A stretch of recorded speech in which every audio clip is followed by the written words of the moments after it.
Grand Rising family, joyous rising, a great rising. Welcome everybody to the Dr. Kia Pruitt Show. I'm glad to see everybody here today. I've been reading your comments in the chat, and it looks like everybody is ready to get this party started. So, welcome. Today is Thursday, February the 6th, 2025, and the time is 12:42 p.m. Eastern Standard Time. Well, President Donald Trump is doing a lot to make America great again, or as we say it, to make America wealthy again. Thank you all so much, family, for all of you that have been sending me love, email, text, intel, and even those of you who have been sending me a Cash App blessing. I appreciate you for supporting my work. So I see you all checking in. Thank you so much.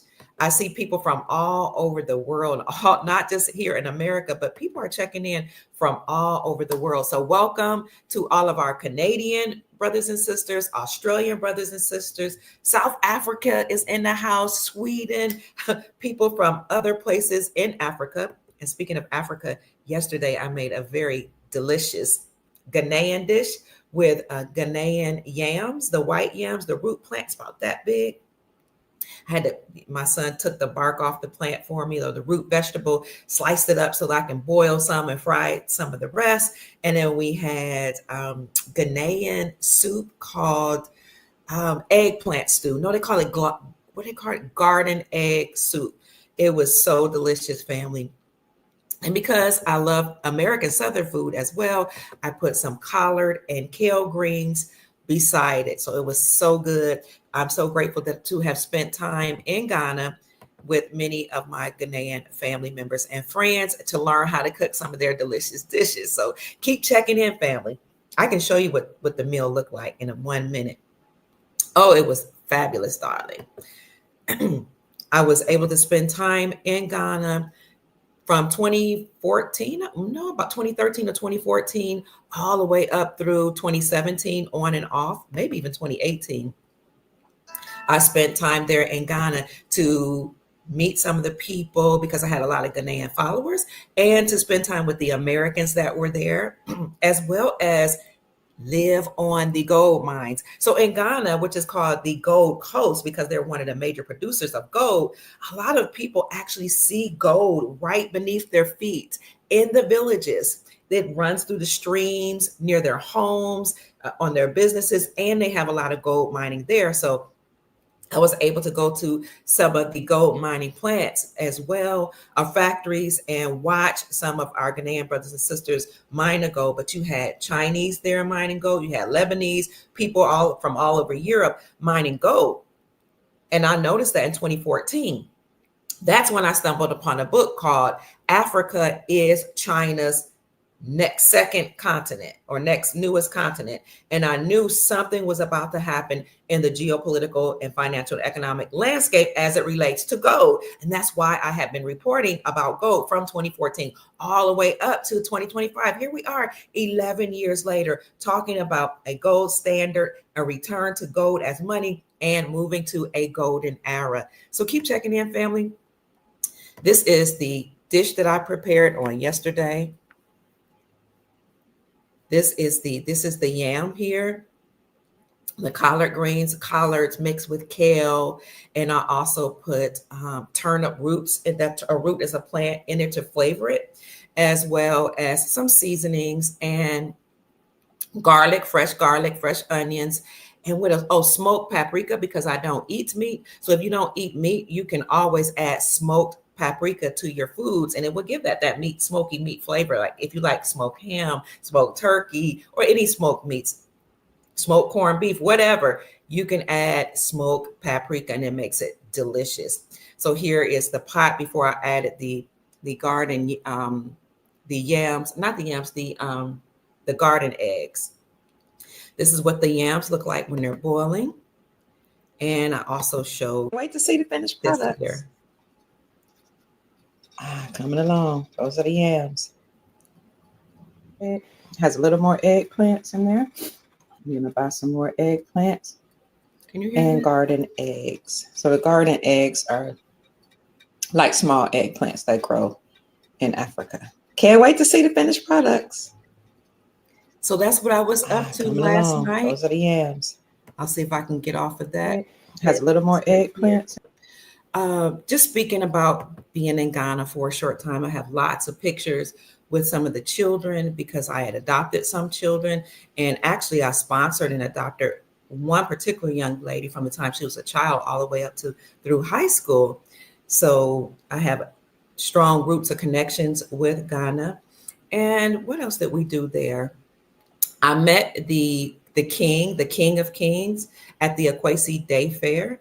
The Ashanti King, that was beautiful. The Asante Henny, that was amazing to go to an Ashanti festival where the king is actually lifted up, and the people are carrying him, and you get to see people from all over the world just joining in the festivities and celebration, honoring the King of Kings there in Ghana and eating. And you had a lot of journalists there taking pictures. It was just a beautiful celebration. So thank you for all of my Ghanaian family members who watch me here on Facebook and Rumble and YouTube. So hello, everybody.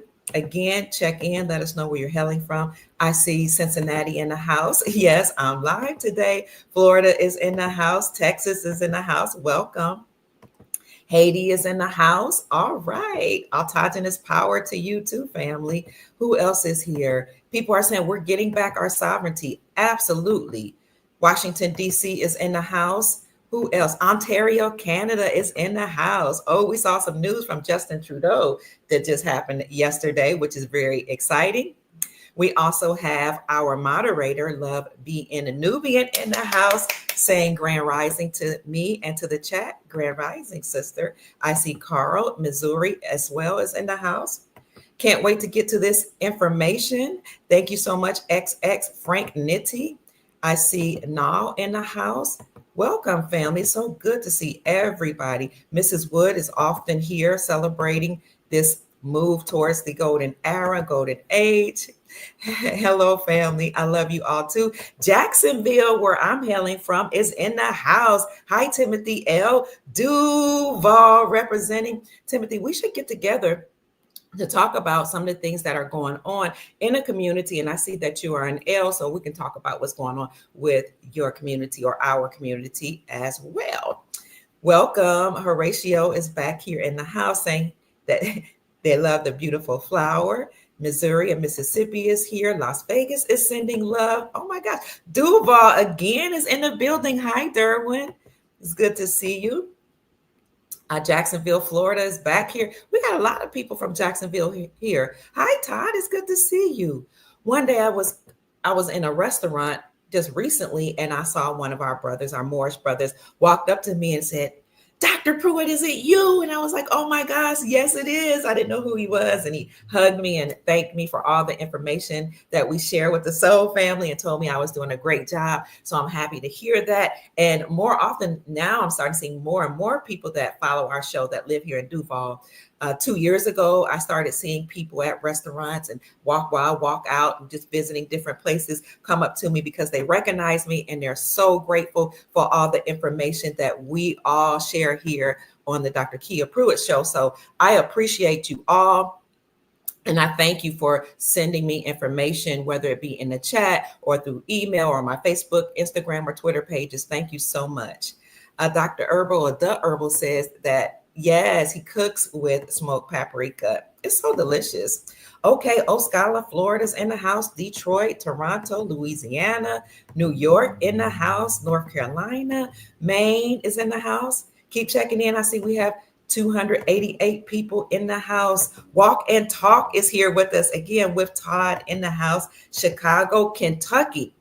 Kentucky, several schools in Kentucky have closed down over the last few days due to sicknesses that are, or they're calling it widespread sicknesses that are spreading through Kentucky and Indiana. And they're now relegating the children to learning non-traditional instructions, what they call NTI, learning from their homes because of this widespread sickness, and because they're saying they're having a bus shortage. I'll show you articles about that. Workers on the buses and teachers are calling off sick. So I think that is a reason, but I think there's something else going on with Louisville, Kentucky, because Louisville, Kentucky is a sanctuary city. It is also a city that is the transportation hub for the world. They've been having problems there for a long time. So whenever the deep state stages a big protest or a rally, you see Louisville, Kentucky front and center. Okay. You also have the Kentucky Derby there. Not only do you have the Kentucky Derby there, but you have underground tunnels that are widespread. Everybody knows about this too, that come from the Brown Museum, which is one of the largest museums. You know, the Brown Hotel, you know, the Browns, the Gettys, and the Newsomes in California are all related. And I wonder if those are the same Browns that are in Louisville, Kentucky. But there is an underground tunnel that comes from the Brown Hotel all the way to Churchill Downs, where the Kentucky Derby is held, as well as underground tunnels all over the city. And we have mounds and mountains and caves all over the surrounding areas of Louisville, Kentucky. And only God knows what's going on in those caves, those mounds, and underground tunnels. Okay. Again, it is the largest transportation hub and the transportation hub for the whole world. We also have a lot of people that are in entertainment, whether they be rappers or reality stars, that come through Kentucky, especially through Louisville, Kentucky, and they protest and they rally and they fund those Antifa rallies and those Black Lives Matter rallies, and they are often at the forefront in the news.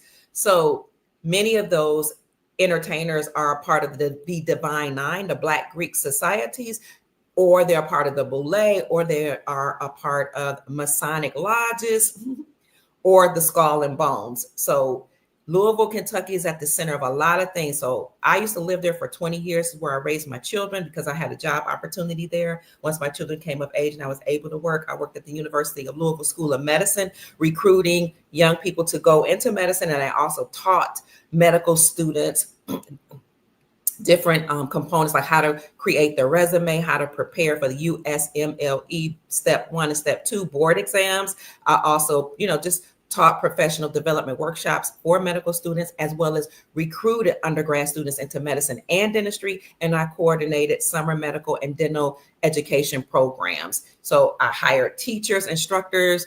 I taught the verbal reasoning component of the medical college exam, or the MCAT, for students that wanted to come into our medical school. I was over recruitment and retention programs for students underrepresented in medicine, whether they be classified as Black or brown, or they could even be white students, but the white students had to come from rural areas or areas that were medically underserved. So having been in Louisville for a long time and having created symposiums where I had doctors to come up from all over the country to teach about medical practices and medical techniques to help uplift people and to bridge the gap between underserved communities and the medical industry, whether it be non-traditional medicine or traditional medicine. I've created symposiums that have never been done in the city of Louisville, Kentucky, ever. So I was able to not only see what's going on in the community, but see what's going on in the medical community. I was involved in the media because I had to get the information out.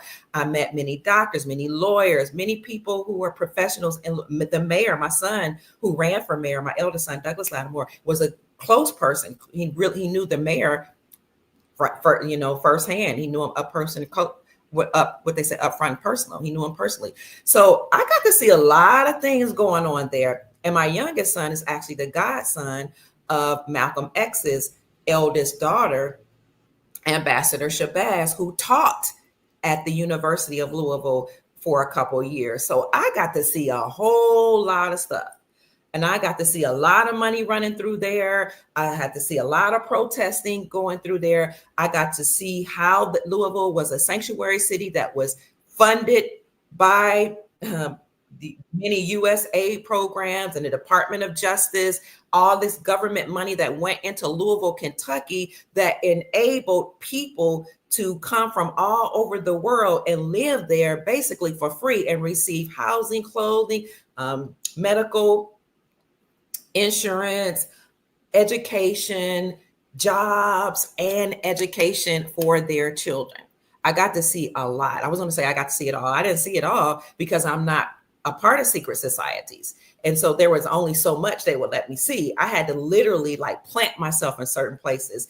And the creator put me in places where I got to actually meet some of those protesters and screen it. And I was filming it, a lot of protests as they occurred in Louisville, Kentucky, during the 2020 crisis when we had a global pandemic, and during the Breonna Taylor marches, and then when George Floyd was unalived. I got to film it all and see a lot of it. So Kentucky is a place where a lot goes on, especially Louisville, Kentucky. If you want to know what's going on with the Democratic Party, the deep state, the Illuminati, or whoever you want to call them, the Democrats, the liberal parties, put your eyes on Louisville and see what news is going on there. So again, their schools, not necessarily the Louisville schools yet, but the Louisville school teachers are on notice, but all the surrounding counties now are closed and the kids are at home doing non-traditional instruction, learning from a computer. They're preparing for something.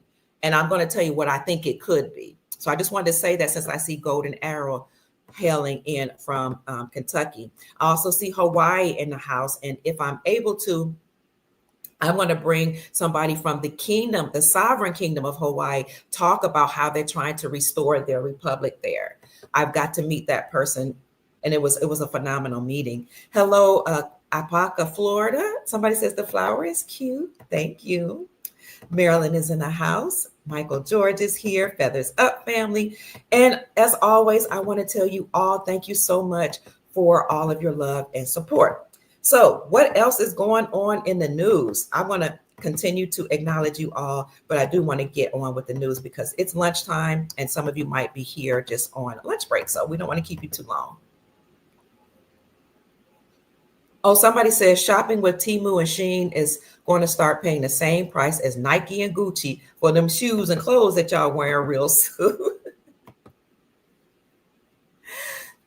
Bassett says you are dynamically wealthy, a beautiful jewel. Wow, that was so kind. Thank you. Southern Oregon is in the house. Mary says a day. What'd you say, Mary? A day with Dr. Pruitt is like a day without. Oh, a day without Dr. Pruitt is like a day without sunshine. You're so kind. Fort Myers, Florida is in the house. Columbus, Ohio is in the house. And finally, Victoria says, good afternoon, family. So we'll continue to acknowledge you all, but I just wanted to let you know that President Trump is on a roll, family. I want to make sure you all can hear me here. Let me talk a little bit. President Trump is on a roll. You know that he said he would eliminate the Internal Revenue Services and create the External Revenue Services. What that means is he's going to do away with the IRS and stop taxing we the people and start taxing foreign governments and other governments. So now if people want to bring in their goods from China, Mexico, Canada, wherever, namely China, they're going to have to pay a tax that we call tariffs. And in case you didn't know, that's the way it used to be before. That's how governments would make money. They would tax other countries. They wouldn't tax the people, but we had rogue elements that were taking over our great country and our government, our republic, and creating tariffs or taxes on we the people. Crazy. For some reason, some people don't like hearing this, and they advised me that I should stop talking about these tariffs and how the republic was overtaken by rogue elements and bloodline families, but I'm going to continue telling it because this is my podcast and I'm going to tell the truth. So when you had these rogue elements that come over and usurp authority from our republic, they put tariffs or taxes on we the people. Well, President Trump said he's doing away with that, and that's why he created the Sovereign Wealth Fund. The Sovereign Wealth Fund, you can see there it's called sovereign, which means you have rule, reign, and control over your own life or your own nation, and a wealth fund, a fund that is for our country, and it's supposed to be for we the people, and it will help with future generations. So I did talk about that a little bit yesterday, or was it the day before? The Sovereign Wealth Fund, what that meant, what it was about, and why he created the Sovereign Wealth Fund. The Sovereign Wealth Fund is actually a fund that many nations, especially oil-rich nations, have. It is a fund or places. It can be used like an investment for investments, and it can be used for development. So it is a tool or a fund that's comprised of stocks, bonds, gold, what else? Foreign assets or foreign reserves as well, which are foreign currencies in order to work on the infrastructure here in America or develop certain ideas, certain companies, certain things here in America, but also to invest in other elements and other opportunities. So this sovereign wealth fund is something that President Trump just signed off on, I think it was a day or two ago, by creating an executive order in order to make America wealthy again instead of taxing we the people. I did a podcast on that I think it was yesterday or the day before, so you can look that up if you are interested. So again, it's an investment vehicle that's owned by many countries. And as I said, it acts as an investment account as well as a development tool. It looks or operates like a nesting egg. And I can show you, I could show you an article right quick, but I'll also put that in the description section for you so you can read it for yourself. Here it is. Oh, President Trump signed off on this on Monday, February the 3rd. He signed this executive order ordering the United States Treasury and the Commerce Departments to create what he called the Sovereign Wealth Fund for the United States of America. So you guys can read that more on your time, your spare time. Again, that'll be in the description section. And I could put it in the chat as well. So President Trump created the Sovereign Wealth Fund. He is creating the External Revenue Services and eliminating the IRS. He is also exposing what's going on with United States aid or foreign aid that's been going across the waters to other countries. And when you see where your tax dollars have been going, I don't think it's going to make you all very happy.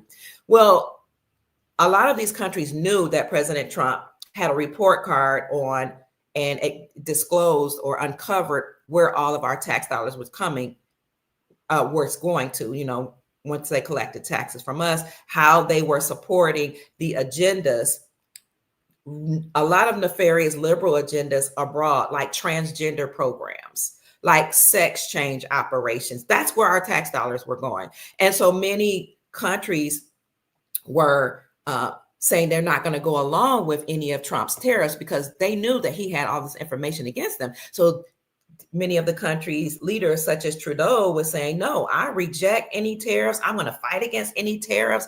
I'm going to fight against anything Trump says. He's not a good person and my country's going to be okay. And no, we're not going to allow you to annex Canada into America. But the reason why he was doing this is because he knew that President Trump was about his business and he was seriously going to tax them, no matter how hard Trudeau, fought against them. But the prime minister now is saying that he is agreeing with the tariffs that Trump is putting on Canada, and he will indeed secure the border and stop the trafficking of drugs that were coming in from Canada. So Trump wasn't giving in. He said he was going to put tariffs on Canada, Mexico, and China. And the Chinese representatives and Canadian representatives tried to meet with President Trump and with the border czars here to persuade them to not be so strict with the borders and to persuade Trump to not put tariffs on those countries. But Trump said, I'm not giving in and I'm not backing up. So just recently, Trudeau agreed and conceded to President Donald Trump. And here's the article. Trump and Trudeau pause tariffs after the Canadian premier makes additional assurances on drug trafficking enforcement. So he's just bending their arm by saying, I'm not going to relent. Whereas other presidents before him just sold us out as Americans. But President Trump is doing all he can to make America great again and make America wealthy again. So both of them are pausing the tariffs, Canada and Trump in America, after Trudeau made assurance to the president that their previously announced border security measures will indeed be implemented with additional drug enforcement practices to slow down the flow of fentanyl into the United States. Speaking of fentanyl, I was scrolling on my Facebook page, and one of my friends, not a family member, but like a Facebook family friend, put up a post and said, "Pray for my brother," because the DoorDash person put fentanyl in his drink. So he got deathly ill, although he survived. And the hospital tested the drink that came from DoorDash that he had just drank and traced it back to the DoorDash person who delivered his food. Be very careful, family. Be very careful, because some people are just out to get us. Fentanyl is a drug that has been a serious issue that's causing deaths all across America, in every community, in the upper class, middle class, and lower class communities, so-called lower class communities, going across all ethnicities, all so-called races, and social economic stratas here in America and all across the world. But Canada was just allowing the fentanyl to cross the border into our country. President Trump is saying, no bueno. No more. It's not going to be allowed to happen. So he's putting tariffs on other countries. He's forcing them to protect their borders. And he's saying, I will relent on some of the tariffs if you concede to me. And he is disclosing what's going on with United States aid. So if you haven't found out yet, or you haven't heard,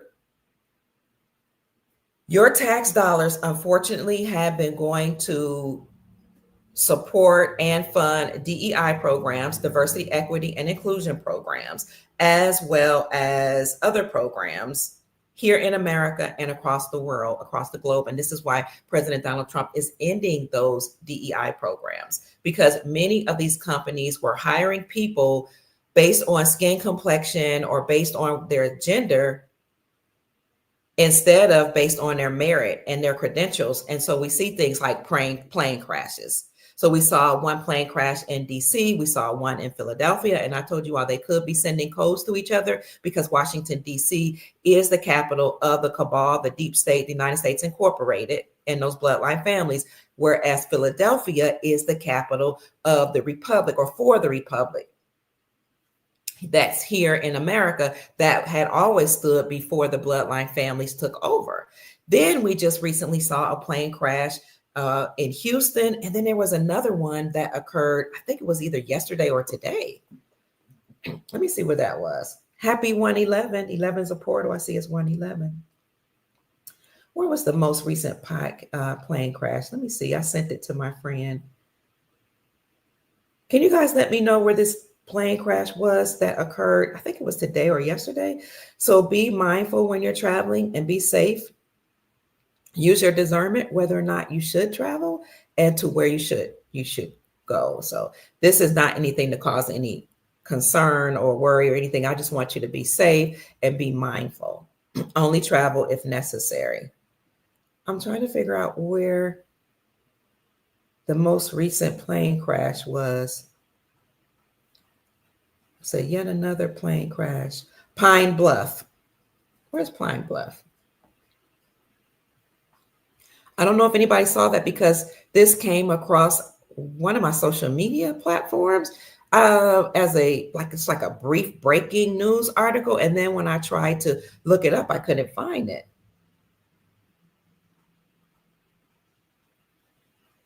Let's see. Officials investigate a scene of a plane crash in Pine Bluff. What we know. This occurred yesterday, Wednesday, in Arkansas. Does anybody know what's going on in Arkansas geopolitically or historically, what has occurred in Arkansas? The Jefferson County Sheriff's Office is currently investigating a plane crash that happened Wednesday evening at 9:03. It was published at 9:03 p.m. Central Standard Time. So just be mindful, family. I haven't heard President Trump speak out about that yet. But We know he's spoken against DEI programs and said that many of these airports and airplane companies have hired pilots and people on board who didn't necessarily have the proper credentials.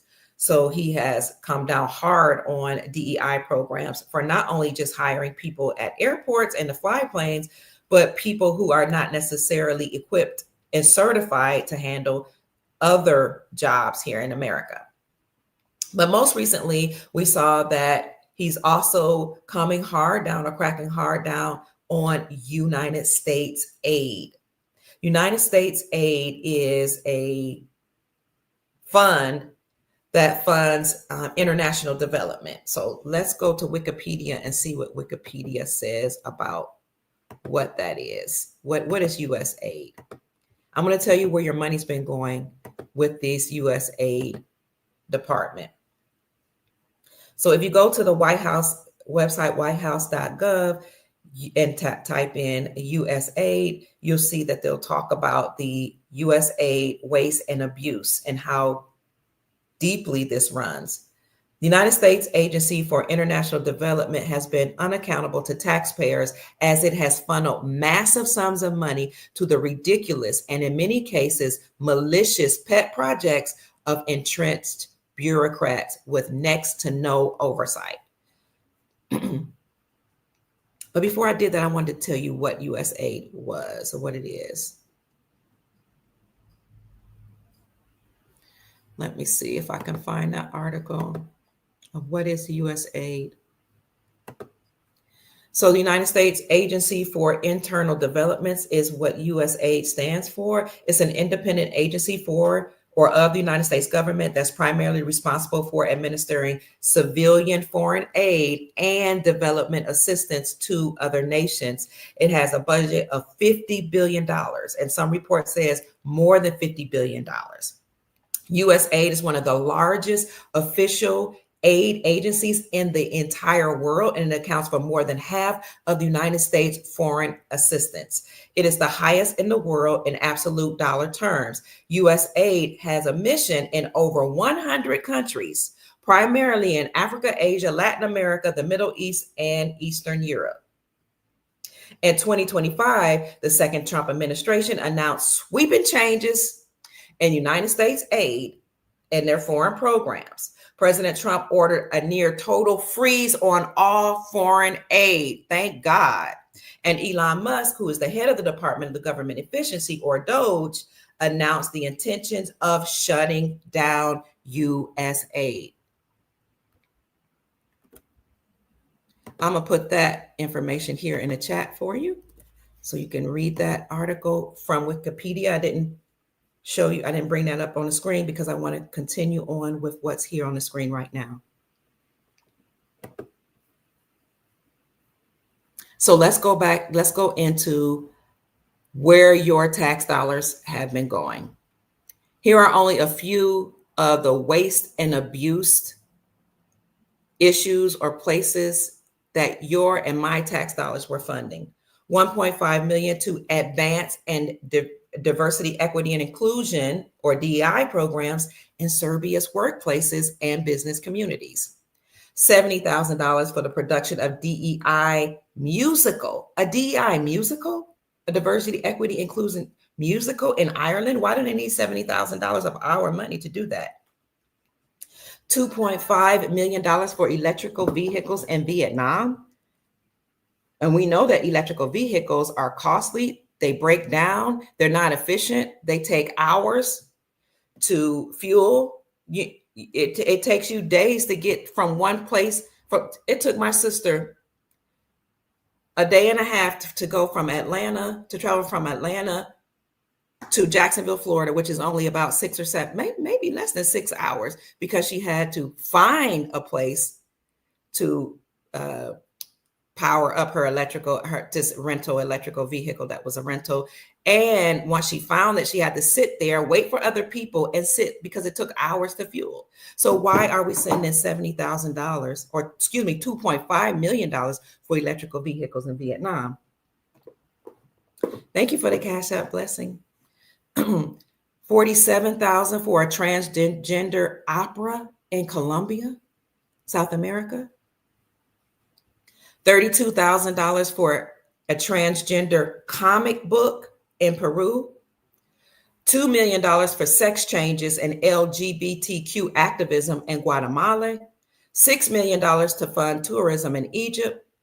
Hundreds of thousands of dollars for a nonprofit linked to designated terrorist organizations, even after an inspector general launched an investigation. Additionally, millions of dollars of your taxpayer dollars went to EcoHealth Alliance, which was involved in research at the Wuhan lab. You know what happened at the Wuhan lab where they created that sickness that shut down the world. Hundreds of thousands of meals that went to Al-Qaeda affiliated fighters in Syria.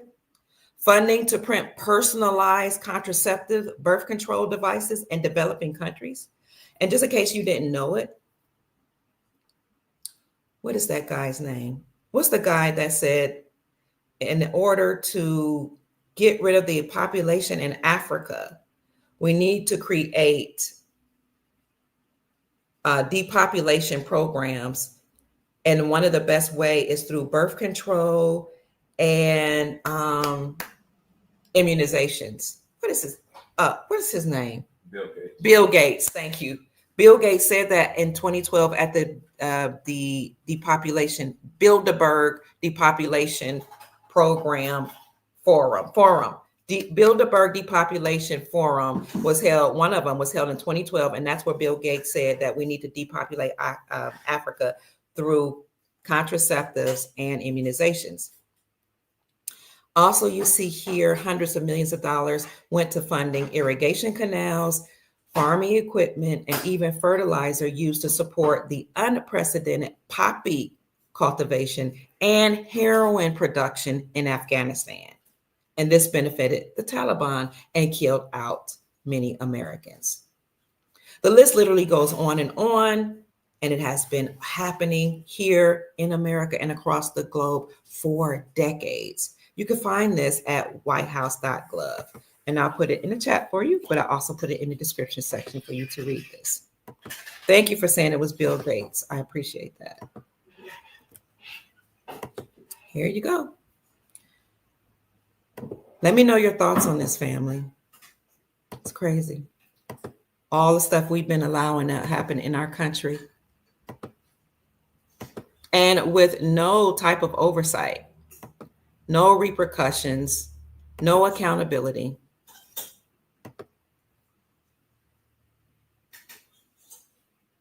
So there are other places that United States aid has been sending your tax dollars to as well.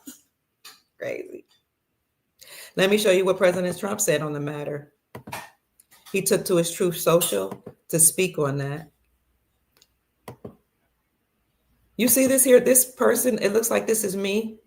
This is not me. It says Dr. Kia Pruitt. Just type this JYR, whatever this is. That's not me. That's somebody posing as me. It's crazy. It's weird. All right.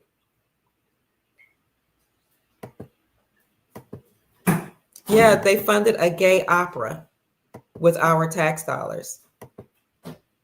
So don't take off this person right here because I want to investigate that further. And then it could be that maybe I just put something up and didn't know I did it. But there are many accounts that are posing as me. They're imposters.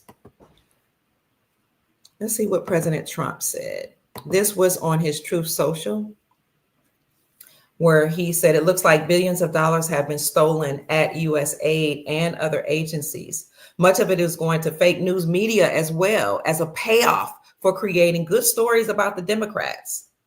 He goes on to say the left-wing rag known as Politico seems to have received $8 million. And he asked the question, did the New York Times receive money too? Who else received money? This could be the biggest scandal of them all, perhaps the biggest in history. The Democrats can no longer hide from this one. It's too big and too dirty.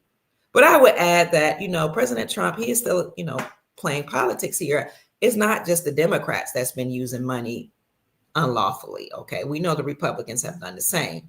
And many people know that the Democrats and the Republicans are just two different wings or two different sides of one big old corporation. However, President Trump and the Grand Army of the Republic, as well as Earth Alliance and some other benevolent forces, are taking down the deep state and disclosing what this liberal socialist agenda has been, what they've been doing with what the agenda looks like, and what these conglomerate of organizations and agencies have been doing with our money.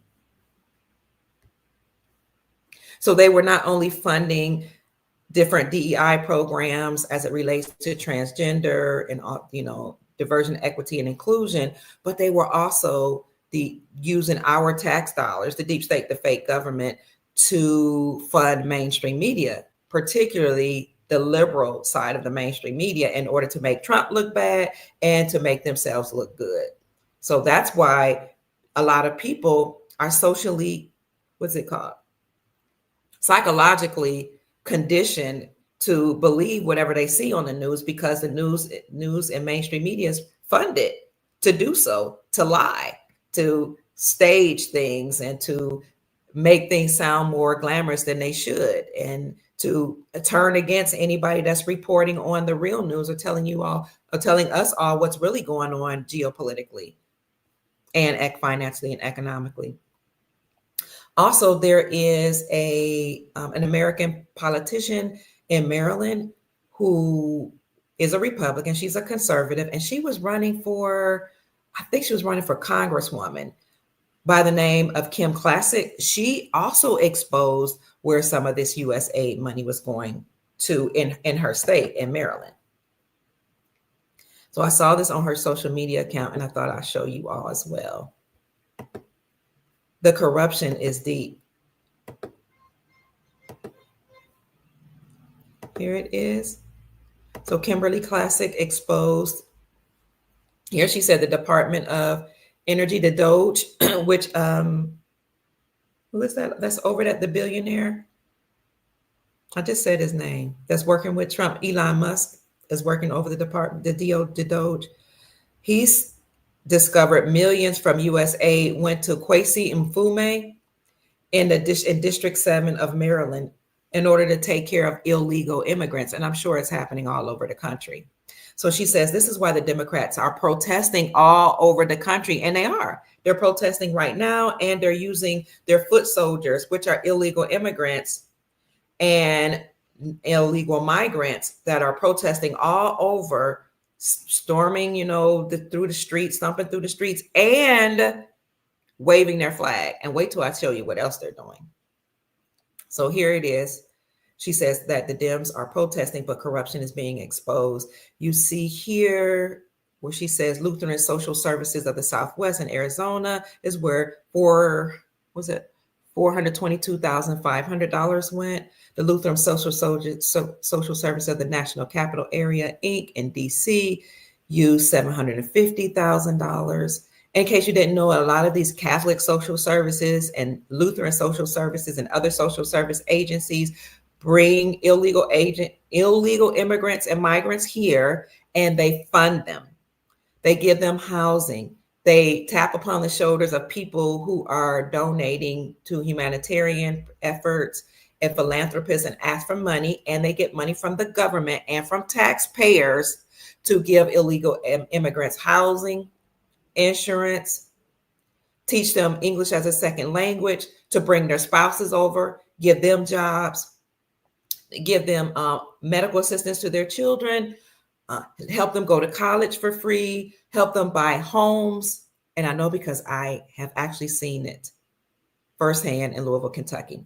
But she says they have also used $3 million for Lutheran services in Florida, $75 million for Lutheran services again in Florida.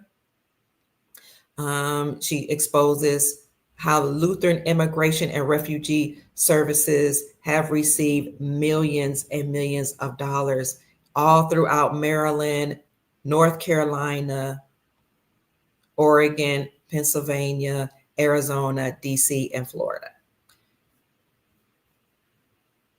This is where our tax dollars were going, and not to help with the infrastructure like they tell you. So when you see a lot of cracks in the road, you wonder, why are there cracks in the road? Why are there potholes? I thought my tax dollars were supposed to be taking care of that. And what about tolls? I thought when I go across tolls and I'm paying all this money to get to work or to see family, that it's supposed to be taking care of the infrastructure. This is why President Donald Trump created the Sovereign Wealth Fund, because the Sovereign Wealth Fund, which again is comprised of gold, foreign assets, and foreign reserves, which is foreign currencies, stocks, bonds, and other assets, all of that will be helping to build up the infrastructure and to develop here in America, okay? And to invest in other things so that they don't have to burden we the people. Where else are our tax dollars going? Let's see. There's a former news anchor by the name of Kevin Steele who reported on this issue. Let's see, where is that? No, I'm trying to see if I can find what he said about it. Oh, here we go.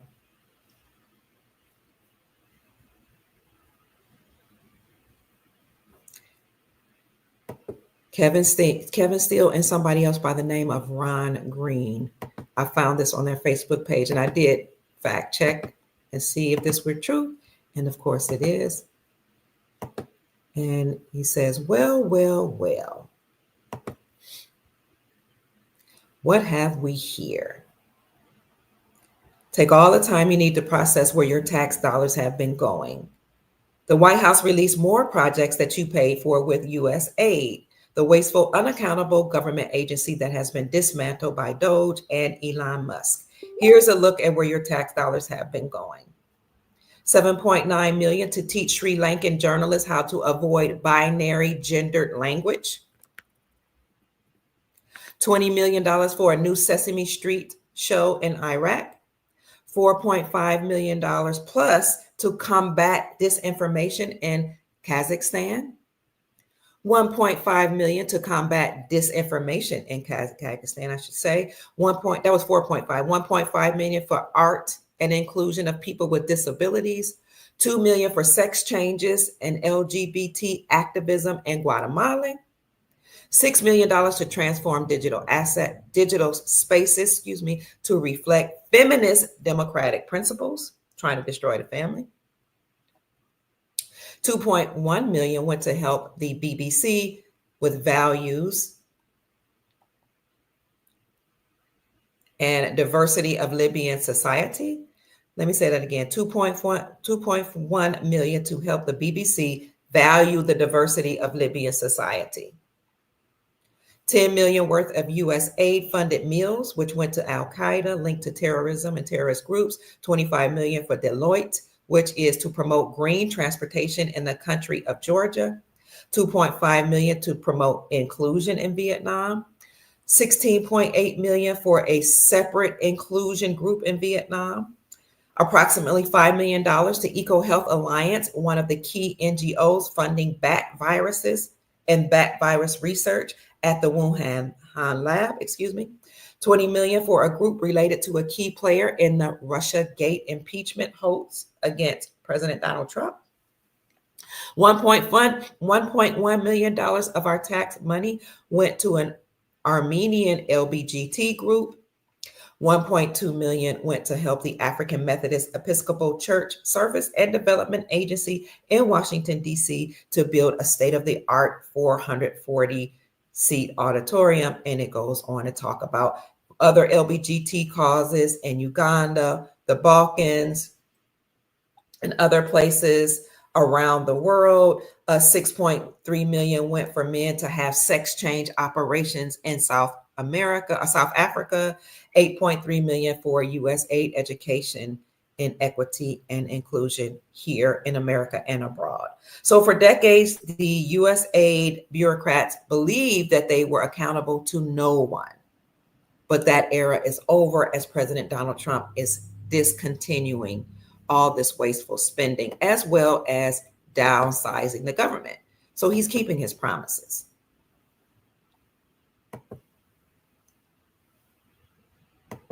And a lot of these countries do not support same-sex marriages. They don't support transgenderism. They don't support anything more than two sexes, many of these countries that were listed here. And they support traditional marriages. So why did we have a massive campaign whereby we were forcing these nations to do sex change operations, to take the birth control mechanisms and immunizations that were coming from America in order to receive aid? Now that President Trump is putting a halt on that, you actually see people from different countries doing two different things. Some of them are in their countries crying because they don't have some of the money being funneled through some of these art programs for fun that looks like it's just for fun, but really there's an agenda behind it to, make these people accept alternative ways of life. And some of them are upset because now they can't work in these agencies that were funding these diversity, equity, and inclusion programs. And then you have others who are taking to their social media platform and saying, hey, we've been saying for a long time, our governments here in South America, here in South Africa, here in other parts of Africa, here in Central America, we've been saying that the governments, the presidents and government agencies and agents, as well as CEOs, were a part of large-scale corruption. Well, the reason why they were a part of large-scale corruption is because they were in bed with the United States Incorporated and their fake government. And, we were receiving aid. That money wasn't going to we, the African people, the people in Africa are saying, it wasn't going to South and Central Americans to buy food, to grow vegetables. So why are we crying? Why are we upset? If we want to end corruption, they're saying on their social media platform, we have to reject aid and take care of ourselves. So I'm glad that people are waking up and, actually taking to their social media, because a lot of people abroad said we don't want foreign aid if we have to agree to the United States agendas. But now people are taking their social media to their social media accounts and helping to wake up people in their countries and saying it's okay to reject this aid. We have gold, we have silver, we have rare earth minerals, we have oil, we have coal, we have the resources, and we're smart.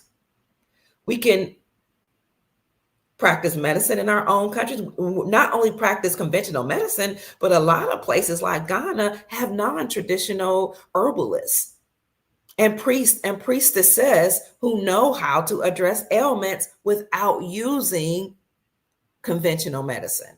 Why can't they use their own medicine, their own herbal practices?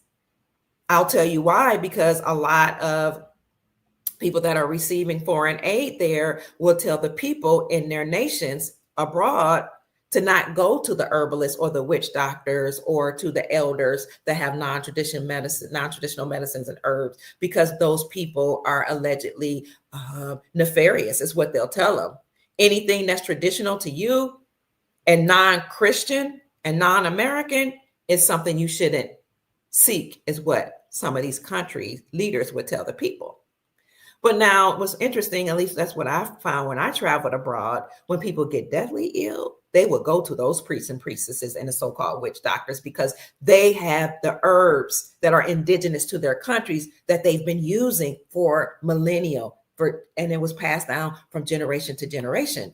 But if you want to be a Christian or a Catholic, I don't know about being a Muslim, but many of the Abrahamic faiths, if you proclaim to be them, you're not allowed to go to your traditional healers. You have to sneak and do it.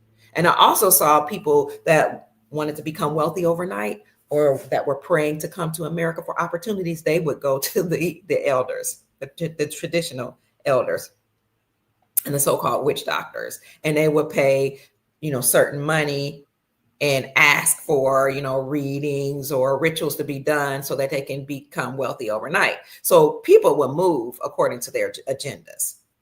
But now they will be forced to go to their own healers. And if they go to traditional doctors, they will have to fund themselves. But the countries can't afford to do that. Trust that. So while some people understand and understand what's going on, You have people in America that are saying it's not fair. We shouldn't be cutting off aid to these foreign countries. We're supposed to love all people and we're supposed to take care of all people. But it comes a time, and it should always be, where you practice self-preservation first. My daddy taught me that. He said, Marie, self-preservation is the first law in nature. Stop putting yourself on the back burner. You come first. Take care of your health first. You drink water first thing in the morning. You drink plenty of water. You get plenty of rest. You eat live fruits and vegetables. He was a vegetarian. He was actually a vegan. He didn't eat any meat products, and he ate mostly raw fruits and vegetables. So he said, you walk. He was an avid runner. He broke many records running. You walk, you run, you exercise, you get plenty of rest. You go out in the sun and let the sun nourish your skin. You do whatever it takes to preserve yourself. And that's where I first learned that I had to take care of myself from my daddy. Keep telling people men are important in the family. You got to have these relationships with both the mom and the dad. You got to make sure the children have a relationship with both the mom and the dad. My parents were not together, but my mom made sure my dad was in my life. I spent many, many days, weeks, summers with my daddy and my dad's side of the family. And that gave me balance. So just like self-preservation is the first law of nature, you have to put yourself, your family, your community, and your nation above any other people, because you cannot sufficiently give out if you haven't poured into yourself. I said this before. We know about the scripture that says, my cup runneth over, but what's in the cup is for you. The resources, the money, the assets, the wealth, that's for you. That's for your community, your family, your nation. Hence the reason President Donald Trump created the Sovereign Wealth Fund. And by the way, my cup says Family Wealth Legacy, and I am selling these cups. I'll have to put a link on my YouTube channel. I have my daughter-in-law to create this. So Family Wealth Legacy is important. This is why President Trump created that Sovereign Wealth Fund, so that we can take care of ourselves. But the surplus, the overflow, goes to people outside of you, your family, your community, your country. So what's in the cup is for you. The overflow, my cup runneth over, whatever the resources that run and from my cup or flow from my cup, that's what's for everybody else.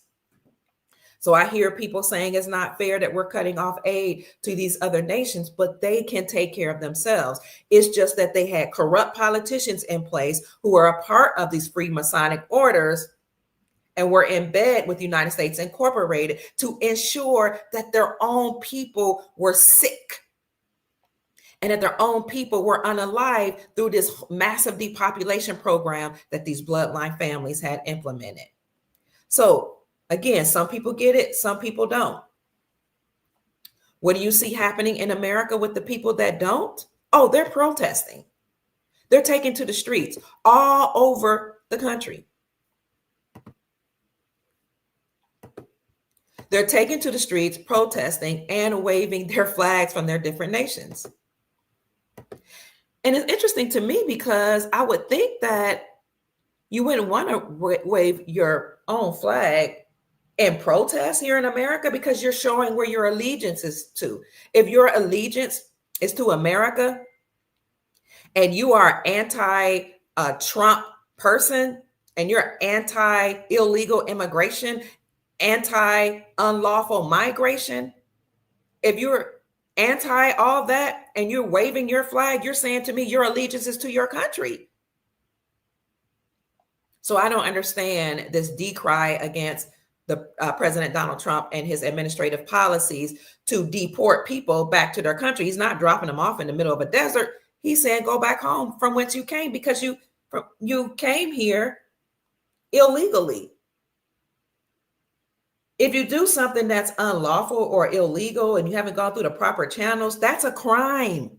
If you commit a crime, you have to deal with the consequences. And I hear people say, you shouldn't have to sign certain documentation. You should be able to travel freely.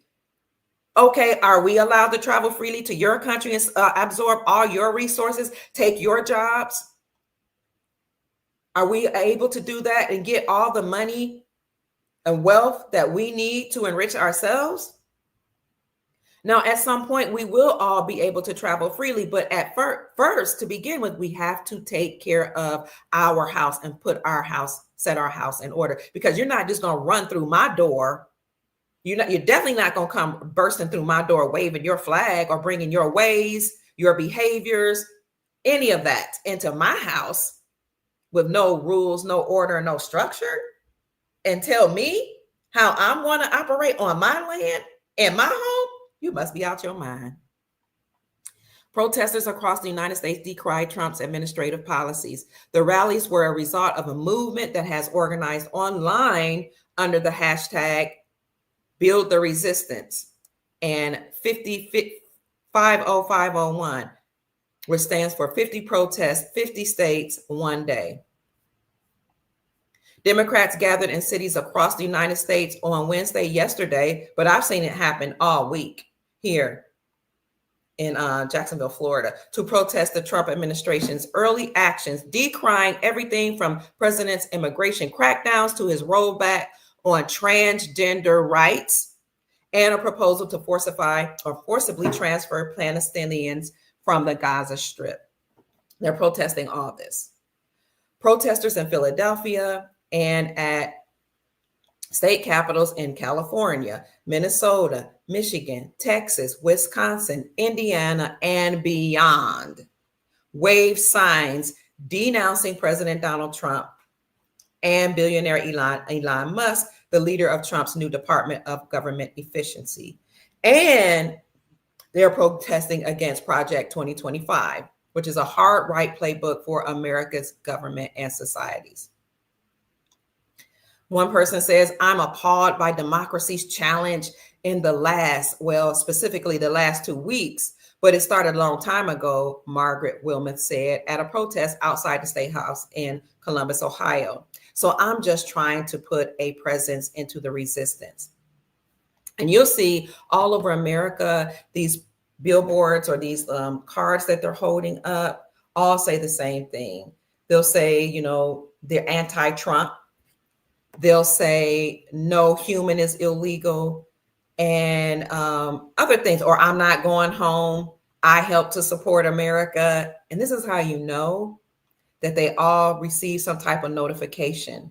Some agency, some corporation, some company here in America in all 50 states got the memo to rally the troops, to get everybody together that are here, some lawfully and some unlawfully or illegally, that are protesting and taking to the streets saying they're not going home. I wish somebody would come through your house, burst in your door illegally, and then tell you they're not going home. We'll see how that goes. So they're not just rallying and protesting and, marching through the streets and holding up their cards and waving their flags. Many of them very peacefully, I have to say. Some of them blowing horns or speaking through bullhorns. I haven't seen it get out of hand, but I've seen them do other things other than just rallying through the streets. Are you ready for this? Somebody actually captured some of them in Los Angeles, California, burning the American flag. How audacious, how bold, how weird to burn the flag of the United States of America. Even if you did not support what President Donald Trump said, you're on our soil burning the American flag. Here it is. Kevin Steele, who is a former journalist, reported, and a traditional journalist reported, this is what protesters think of America. Anti-ICE demonstrators burned the American flag in Los Angeles last night. Let me see if I'll.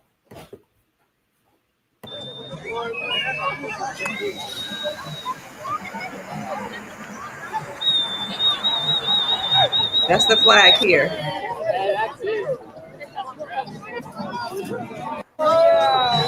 So you see different people waving their flags. but burning the American flag. And I will say that perhaps these are just everyday people that just want to do a peaceful protest that may have been infiltrated through Antifa-like people and Black Lives Matter, those agencies or groups of people that were funded by George Soros. But look how horrible. I'm looking at the flag. Look at this flag. You see them waving their flag.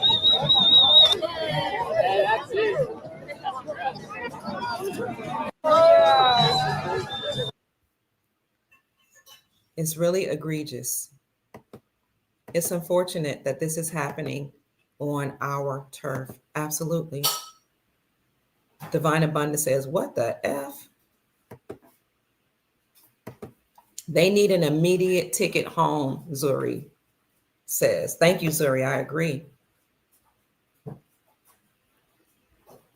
No, yeah, even so-called white Americans or Caucasian Americans don't want people here in America. Barbara Pittman was saying,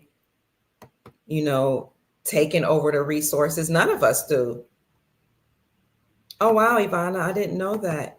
Ivana says the American Bar Association is built on democratic laws. Absolutely, because the people that passed the British Accredited Registry must know, some of them don't know, that their allegiance is actually to the British Crown, and that's why they had to pass the bar exam. Anquifa, Joe says, he calls them Anquifa. So I don't think we should permit this, the burning of the flag, to happen in our country. I asked myself, isn't this illegal? I thought it was. So it used to be a crime to burn the American flag, according to 18 U.S. Code 700, but it isn't anymore.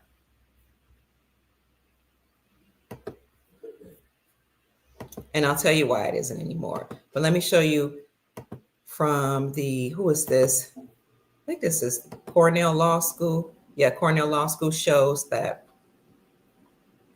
according to 18 U.S. Code 700, as it relates to the desecration of the flag of the United States, whoever knowingly mutilates, defaced, physically defiles, burns, maintains on the floor or ground, or tramples upon the flag of the United States shall be fined under the title or imprisoned for not more than 1 year or both. The subsection does not prohibit any conduct consisting of the disposal of a flag when it has become worn or soiled.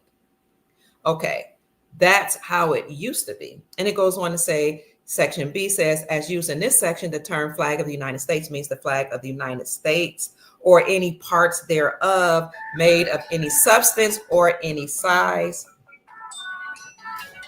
or in the form is commonly displayed. So 1 minute, it used to be against the law to burn the flag. 1 second, family. 1 second. So yeah, it used to be against the law, but things changed not long ago. Let me see, I'm getting a call. Let me see what's going on with my family. So you can see that, yes, it did used to be against the law. And I'm going to show you why it isn't now. Share your thoughts, family. So according to my research, on June the 21st, 1989, in a controversial case, Texas versus Johnson. Let's see. The Supreme Court of the United States voted 5-4 in favor of Gregory Lee Johnson, the protester who had burned the American flag. His actions, the majority argued, were only symbolic. It was symbolic speech, political in nature, and it could be expressed even at the expense of our national symbol and to the affront of those who disagreed with him. Crazy. So now, ever since 1989, as of June 21st, in this Texas versus Johnson ruling, you can legally burn the United States flag.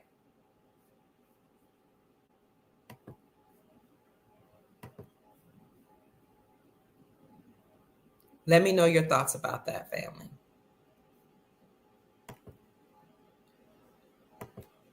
I'll come on the screen in 1 minute. Denmill says President Trump said that the ones that burn our beautiful flag will have consequences. Good, good. Joe Organ Bubble says burning a U.S. flag here should be a crime like public treason. Naw says, Naw 210 states, I rode past Potomac River and they got a lot of the exits still blocked off from where the people can actually publicly watch the planes take off. And you said the public parking lot is shut down. So for those of you who don't know, he said he rode past the Potomac River last week. The Black Hawk military jet collided with American Airlines. And once it crashed, the planes went down into the Potomac River, into the freezing waters, reports state. So the Potomac River, Potomac is an indigenous name. Hawk is a religious word. It was a Black Hawk military jet. One of our maiden names on my mother's side is Hawkshaw. She was indigenous to the land, Hawkshaw. All praises and reverence to Janie Hawkshaw, my great grandmother. So this Black Hawk plane collided with the American Airlines. You saw many numbers come up, 13s and 33s in that report. So you know that that was some type of coded messages that the elites were sending to each other. And it happened in Washington, D.C., which is, by the way, the capital of the deep state or the United States government. Different from the capital of the republic, which happens to be Philadelphia. So you know they were sending codes to each other. For a Black Hawk military plane to actually collide with American Airlines is very telling. And then you look at who was on the plane. You know that these people don't mind having any type of casualties of war. So we're sending our prayers and our thoughts out to the family. And we're praying that all of this comes to an end, this war that we see happening here in America. Thank you for this. So tell me what you guys think about this, family. Someone says, please, Love Nubian is the moderator of the chat. She says, please pray for Pamela W. Keep her family in prayer. She lost her son. Yeah, Pamela is one of our supporters here on the show. Oh my God. I will pray for her. Can you tell her to email me, please? Thank you so much, Love Nubian. Family, please pray for Pamela W. She supports the show. She sends love. She sends articles. She may have even sent financial gifts. And she's often here just sharing in the chat. So gosh, I didn't know her son had passed away. And anytime something like this happens to one of us, it really affects us all because we are one. It's a basic, not basic, but it's a universal principle that we're all one. It's called the law of oneness. Everything in nature is interconnected. People, animals, insects, nature, we all came from source. Source is embedded in each of us and all throughout our genetic codes and DNA. And when we transitioned, we go right back to source. So thank you so much. Wow. Larry Flint owned a Hustler magazine and used the First Amendment to make pornography legal. Oh my gosh. Thank you, Ivana. We have to get rid of pornography because it's destroying traditional marriages and families. And I'm hearing this from men who are like over male ministry. A lot of men in ministry suffer from, this addiction to pornography as well, because it's so readily available. It used to just pop up on your computer, probably still does. If you don't have, antivirus where it's all across your cell phone, it's just so readily available. I didn't know they used the First Amendment to do that. Mark says that the flag they're burning is the corporate flag. Yes, I do understand that.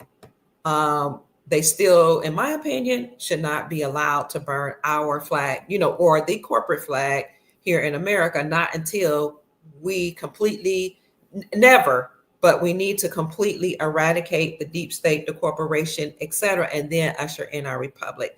But anybody that's on somebody else's turf burning their flag, the rallying cry, the banner that the military waves in order to rally the troops and energize them, empowerment them to go fight.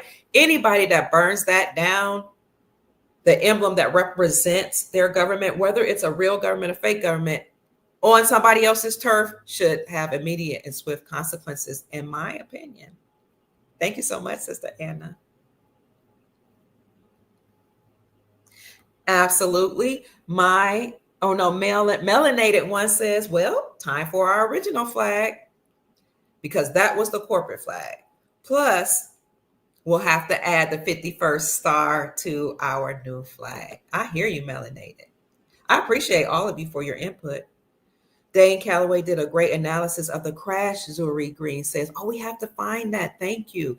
I did an analysis of the crash, but I'm sure his is very much so detailed. So if anybody wants to see it, Dane Calloway has a channel called I'm Just Here to Make You Think on YouTube. That crash was part of the Super Bowl ritual, Mark Doherty said. And I suppose the reason Mark is saying that, the reason I ain't saying that is because the Super Bowl that will be held, is it February 9th? I think in this 3 days will be the Chiefs against the Eagles. And of course, we foretold that, we said that's what was going to happen during the whole time you saw the football playoff. We said it's going to boil down to the Eagles against the Chiefs, because the deep state represent the Eagles. The Eagles is the symbol of the Roman Catholics, or the Roman dynasty? The dynasty of Rome.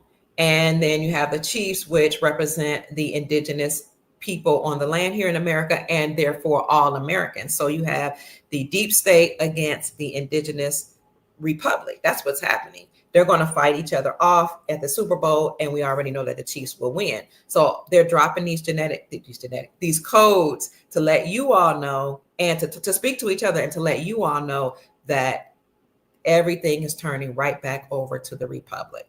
Everything is returning to the chiefs on the land, which are the indigenous peoples on the land all across the globe.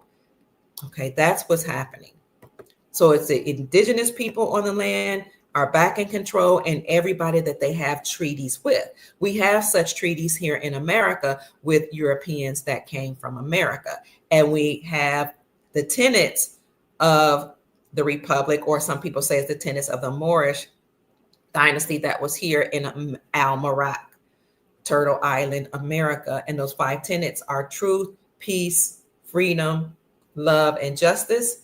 And so anybody that are espousing and living by those tenets, of course, will continue to live here and do trade and commerce here. Just like the people that came from Europe that settled in New England, they call them the settlers. They were recognized as their own nation. And you saw Obama say this, and then Trump said it. He said Morocco was the first to recognize us as our own nation. And Morocco, Al-Marak, which started here in America, recognized them as their own nation. They had their own flag, they had their own ways of doing things, their values. They operated in commerce, and they paid a tribute to the Sultan of Morocco. And again, the Sultan of Morocco was like a king here in Al-Marak and abroad, because the Moroccan dynasty, which was housed here, spread it abroad. This is why presidents and the colonists or settlers paid a tribute for allowing them to be here, or paid them, different type of tributes for the treaties that we had together. So everybody would be okay that's here in America, but we had to take down the deep state. The deep state, the bloodline families that coalesced against the republic, you all know this, incorporated themselves in 1871 as a nonprofit religious organization in Delaware. And the eagle was their symbol, because the United States Incorporated is just a new extended version of the Roman Empire. So that's why you're going to see them play off the Eagles against the Chiefs in the Super Bowl. So we discussed how President Trump created the sovereign wealth plan, how he's created tariffs, how he's using the tools of the deep state, which are the executive orders, against them to dismantle them and totally obliterate the deep state, as he had been saying when he was on the campaign trail that he would do.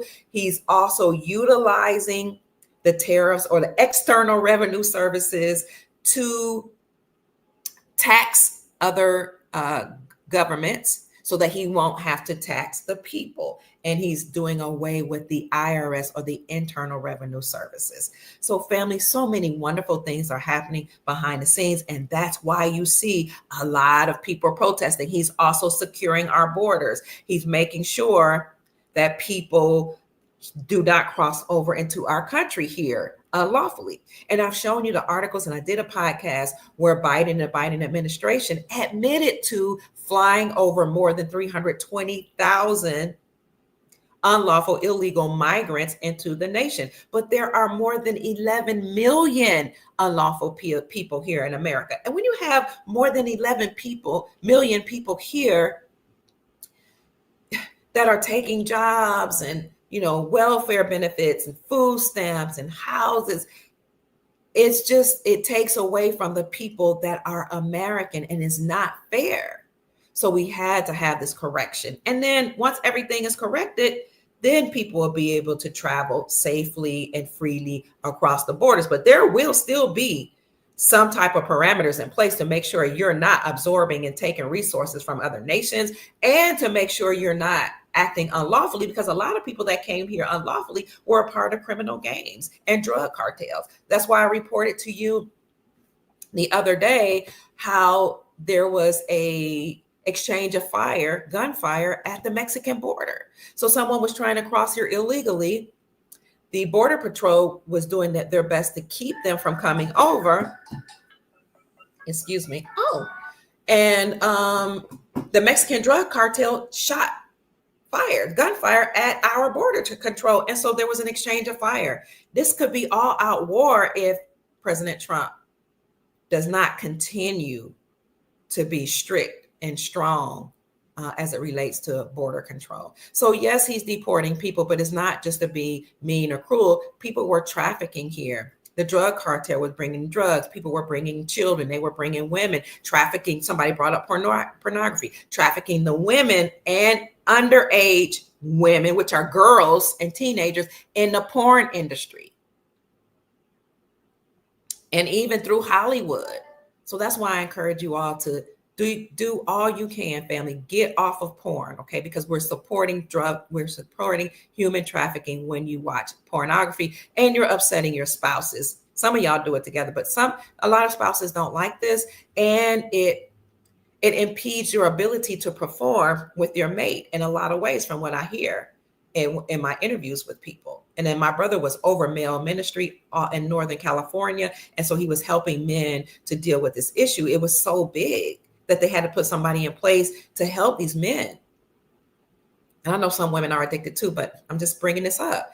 It according to a lot of men, it impedes their progress, their ability to perform, and they start becoming unhappy and dissatisfied in their marriages because the women don't want to do some of the horrendous things that I've heard happen in this porn industry, where people are doing things with animals and multiple people and going through the back door and, just using objects, stuff that is not normal for most marriages. Okay. Some people will bring up the scripture that says marriage is honorable and the bed is undefiled. Well, I would suggest to you that if this is not something that you and your mate agree to, or if it involves children and animals, you have a sickness that needs to be addressed. So family, let's stop watching pornography. Let's stop supporting the sex trafficking industry. Now, I told you another thing that's in the news is that Kentucky schools are shutting down, particularly those that surround Louisville, Kentucky, and maybe even other schools as well. And they're saying they're shutting down because of a massive sickness that's going throughout Kentucky and Indiana. as well as they have a shortness of workers to drive the buses, which that's meant a transportation issue was a problem in Louisville, Kentucky, and the surrounding areas, and Kentucky and Indiana for a couple of years now. And it was so bad, this transportation issue, that since they only had a few workers, children weren't getting home till like 10 or 11 o'clock at night. And parents were worried, sick, it was horrible. This happened like last year or the year before, where children weren't getting home till 10 or 11 o'clock at night. And so the city of Louisville offered support to help the schools, and the school district said, no, we don't need support from public transportation.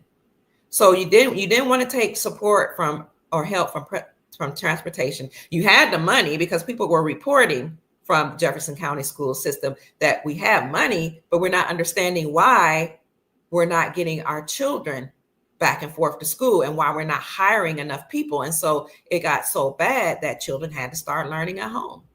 Well, now it's a transportation issue going on because of the limited amount of workers in the transportation industry, in the school districts, are in the surrounding areas of Louisville, Kentucky, and in Louisville, Kentucky, and that's shutting down the schools in many counties in Kentucky, as well as this wave of sicknesses that's going on. And that's also causing teachers to not show up for school. So what I've been told from my friends that actually live in Louisville, Kentucky, is the Louisville teachers are on standby. The Louisville teachers are on standby, and they're told that it's a possibility that their schools will be shut down as all the other surrounding area schools have been shut down. And so what the kids are doing there is doing what they call NTI, which is non-traditional instruction, and that means they're learning from a computer at home.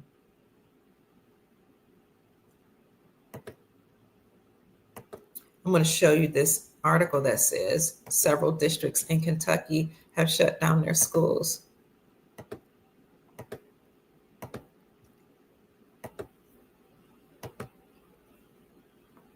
Several Kentucky school closings are closing or going virtual due to widespread illness, this article says. And it lists the different schools. This was Oldham County. So far, Oldham County, as well as other counties, have agreed to switch to NTI, or non-traditional instruction. And those counties include Carroll County, LaRue County, Marion County, Oldham County, Shelby County, Trimble County, and Washington County schools for yesterday and today. And it might continue on throughout tomorrow. Let's see what else does the article say. It says that Bullitt County will actually be closed, no virtual learning for the rest of the week, Wednesday through Friday. Spencer County will also be closed for the rest of the week. WLKY reached out to Jefferson County Public Schools in Louisville, Kentucky, and Jefferson County about school attendance this week. Officials said there was an 84% attendance on Monday, 88% on Tuesday. So they said the average was 90% or more as of yesterday. But this morning I talked to a teacher in Jefferson County, Louisville, Kentucky, and she said that they're on standby because they're saying their schools may be closed down as well.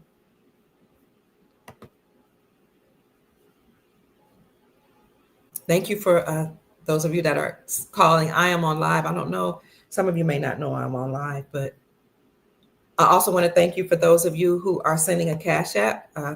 I can hear you, but I'm not able to acknowledge you right now because I want to get through the podcast. I will in a few minutes. So it's not just the schools that are closing down due to some widespread illness and shortage of transportation, family, but there are also some states that are closing down. Not states, airports that are closing down. Let me see if I can find where that is.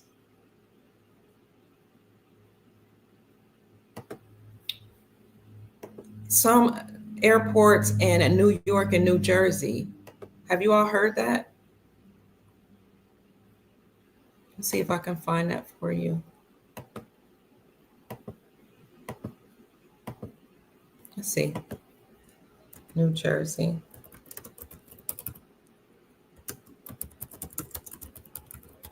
So New Jersey airports and New York airports are closing down due to inclement weather.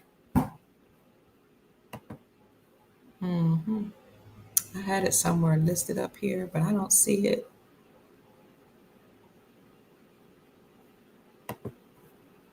Oh, I think I have it here.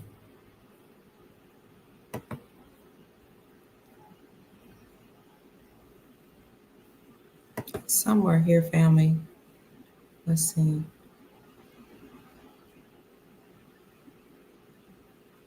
Oh yeah, here it is. Winter storms close schools and flights. Here we go.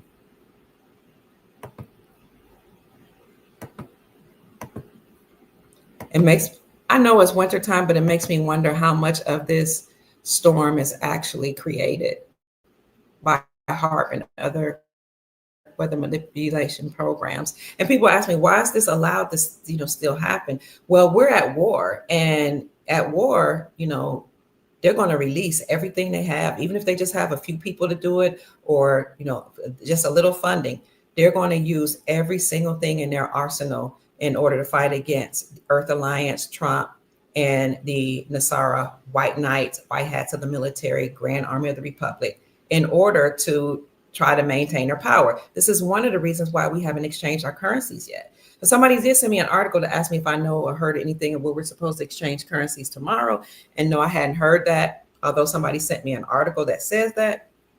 No, I hadn't heard that, because you have to dismantle the bad people in power first, because if you don't get rid of the corruption, the people that remain in power will just steal your money and re-empower themselves. So we have to have a total destruction of the deep state, the fake government. Now, we know that actually started with the Supreme Court of the United States overturning the Chevron doctrine.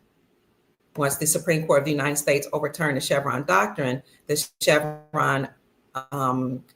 doctrine that allowed for government agencies to create their own statutes and codes and do whatever they want, and force us to comply with them and pay a penalty, a fine if we didn't.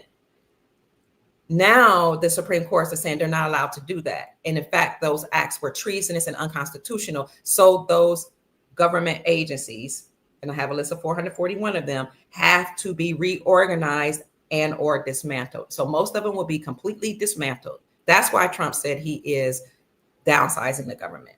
They have to be completely dismantled, and any of those agencies that could serve our good or could be in alignment with the Constitution for our republic, those will be absorbed by the republic.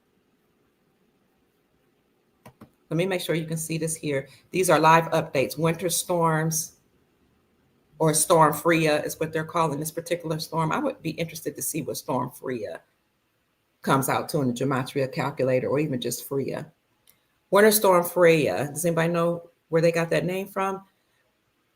Closes schools, spread snow and ice throughout the Northeast. So the winter storms, and particularly Storm Freya, is spreading snow and ice throughout the Northeast that is impacting commutes and even prompting early morning flash flood emergencies from the National Weather Services in West Virginia. Here it says, it goes on to talk about West Virginia. Schools are closed or opening late through the region as the storm makes roads slick. Freya's biggest threat is ice, as freezing rain and snow will fall from Baltimore up through the I-95 corridor. And it talks about what's happening, all the images. This is the flooding in Virginia. Oh, floodwaters in West Virginia, excuse me. So I guess it's going up 95 through 95, which I guess goes through West Virginia. It must go up all the way up through, yep. There remain pockets of sleet or freezing rain in Northeast Pennsylvania, far northern New Jersey, the Hudson Valley, north of New York City, and parts of Western New England. Further south in the Appalachians, where the most ice accumulated happened, some patchy drizzle is persisting, but temperatures have warmed up above freezing. Thus, road conditions should improve for the rest of the afternoon. And it talks about New Jersey as well. So this is about school closings due to the weather. West Virginia, Virginia, Pennsylvania, New Jersey, and New York. And again, it could be that the deep state is fighting back by using weather manipulation. Um, who knows? Or maybe I don't know, maybe the good guys are using it. I don't know. But the storm definitely is here, and President Donald Trump is cleaning house. And then I wanted to show you that there were some airport closings as well. There we are. Or delays, I should say. Delays. Maybe I should say flight delays. And I'll show you that here.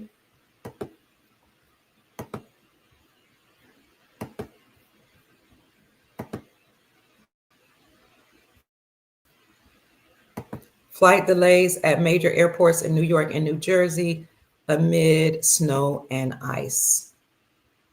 So they're talking about ice.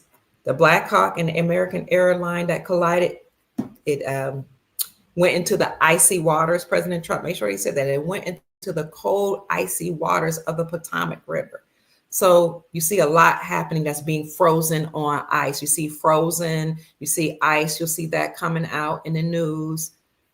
So keep your eyes open. Just know that the deep state is on ice. All of the government agencies that were overturned by the Chevron doctrine, they're on ice. All these policies and procedures, they're on ice. The police department, all across the Americas, they're on ice, many of them. And you'll see articles that support my claim that says that police departments nationwide are shutting down. And the duties of the police departments are being transferred to the sheriff departments. Why? Because the police department they're comprised of a brotherhood, secret society members that are policy enforcers connected with the United States Incorporated and all these bureaucratic agencies that the Supreme Court of the United States just overturned. So they enforce the policies of the United States Incorporated, and they enforce the policies, statutes, and codes of government agencies, such as the FBI, the CIA, the EPA, and some of the DMV, some of those things dealing with housing, like what do they call it? The HOAs meaning these housing areas or corporations would put on people, making you pay a fee to live in certain communities and dictating to you whether or not you can grow food in your own yard. A lot of that is being overturned.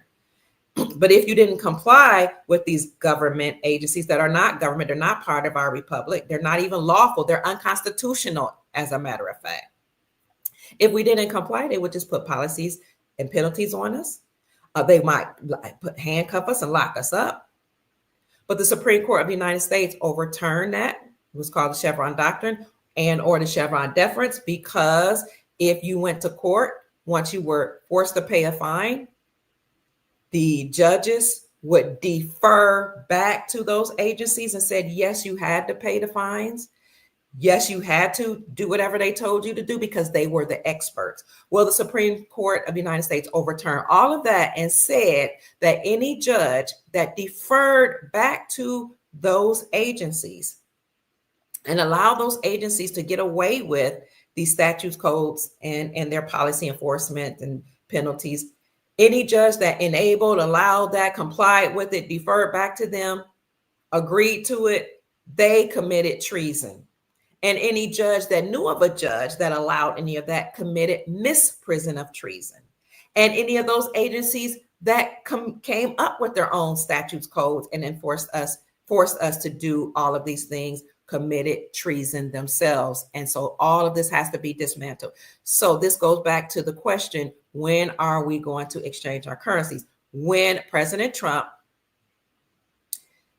either gets rid of enough of the deep state or all of the deep state. And so every time I say that, people say, oh, here you go again, kicking down the can down the road. No, what happened is some of us listen to people say it's going to happen tomorrow, it's going to happen tomorrow, it's going to happen on this date, it's going to happen that day, and we bought into it. Those people should not be telling us it's going to happen tomorrow, because nobody knows the exact date or the time that you'll be able to exchange your foreign currencies if you hold foreign reserves of foreign currencies.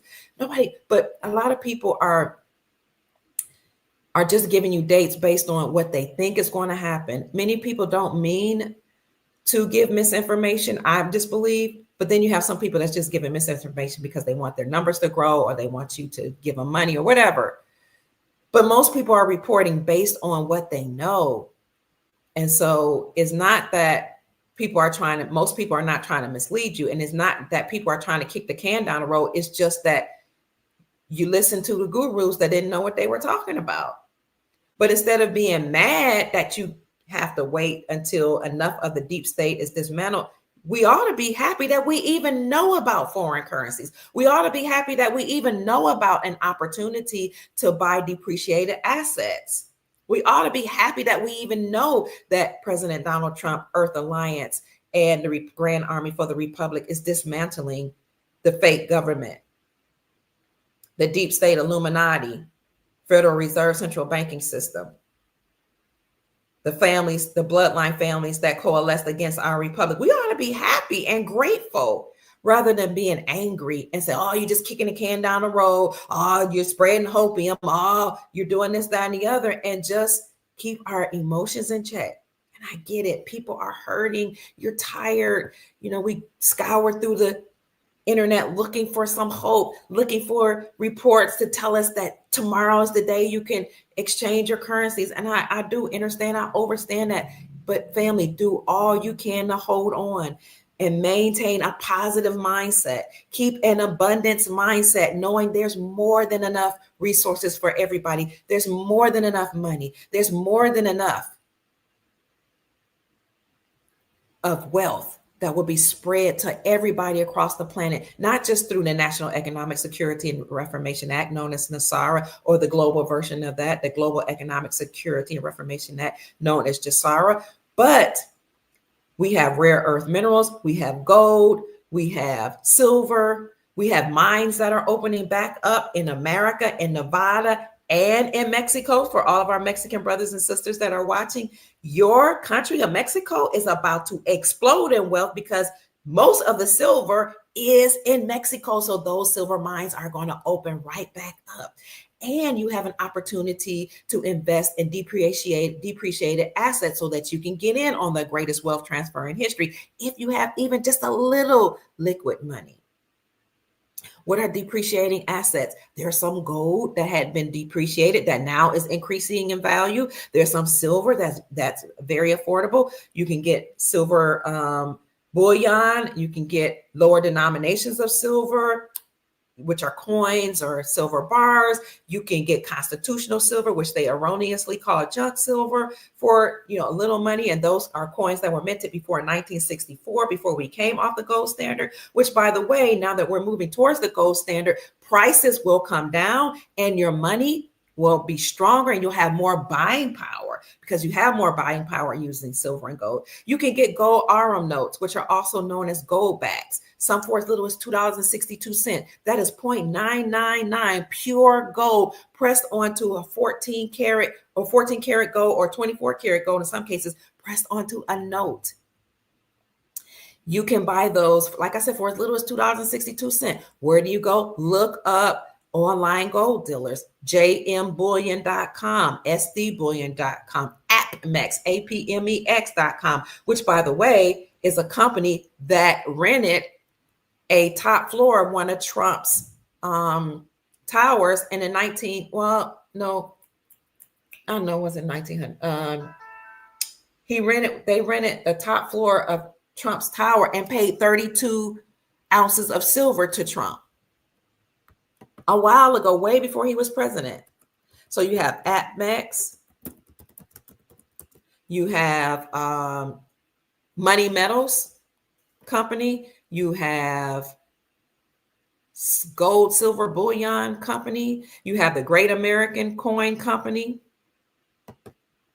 You have many companies from which you can buy gold Arum notes. What else are depreciating assets? Real estate. Thank you for the Cash App blessing, family. And I am going to acknowledge you. Thank you so much. God bless you. Have a smile on you. So the real estate market is taking a downturn right now because BlackRock, State Street, and some of these other companies that have bought up a real estate during the pandemic because people's homes were being foreclosed upon. They bought up all these real estate. They bought up all these apartment complexes and they increased the rents. And now people who had lost their homes through foreclosures or they just couldn't pay the mortgage anymore, now they had to rent and pay these exorbitant rent prices. Then through the years, the rents just kept going up and forced people onto the streets, people that have jobs even that can't pay rent. It's egregious, I know. Well, a lot of these companies are now in trouble. They're not telling you that some of these companies like BlackRock, State Street are filing for bankruptcy. They're filing bankruptcy. Some of their assets are being liquidated and they're laying off people. Zillow is another company that bought up a lot of real estate. Well, now that people can't afford the rent, they're dumping the houses back onto the market. And Evergrande, which is the largest real estate company owned by China, had bought land, farmland, apartment complexes all throughout the country here in America. They filed for bankruptcy a couple years ago and they were forced to liquidate their assets. So now you have even more real estate being dumped onto the market. What are you saying, Pruitt? I'm saying if you have any liquid money, then you can actually buy up depreciated assets. You can also buy into digital assets. XLM, XDC, XRP. You guys can name them in the chat. What are some of the affordable digital coins or digital assets that may be just a few pennies that people can invest in right now? And you can invest in foreign currencies that have been devalued through sanctions and war, because the United States dollar used to be the world reserve currency. And what made it the world reserve currency was our agreement with Saudi Arabia to protect the Saudi kingdom in exchange for their oil. And then we would force all exporting nations to get oil from Saudi Arabia, but they had to use the dollar or their currencies pegged to the dollar. And if they didn't do that, or if they tried to use gold, then the United States Incorporated and their military would use the military to declare war against those nations and or put sanctions on those nations. So the people that were in the know were like, oh, okay, their assets are being devalued.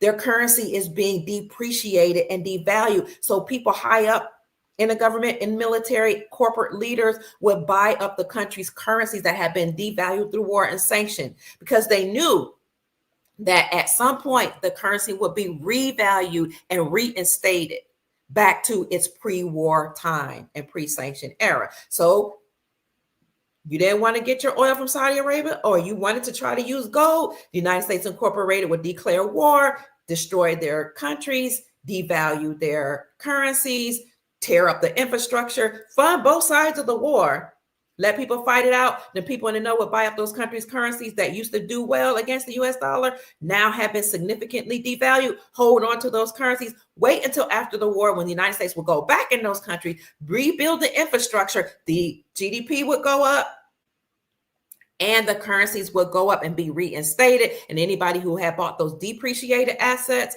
would now become very wealthy when it was time to exchange those currencies. So that's why we're talking about revaluations and reinstatement of countries' currencies. So family, if you're trying to look for an opportunity to get into the greatest wealth transference in history, the best way to do it, and we know this by watching what happened in history, is to buy depreciated assets. That's what happened in 1929 and during the Great Depression. I'm gonna have to get off soon because my phone is ringing off the hook. Plus, you all are sending me Cash App, so thank you so much. Let me check this message. I know my family's like, what is going on here? They never know when I'm going live. I probably should give everybody some type of notice.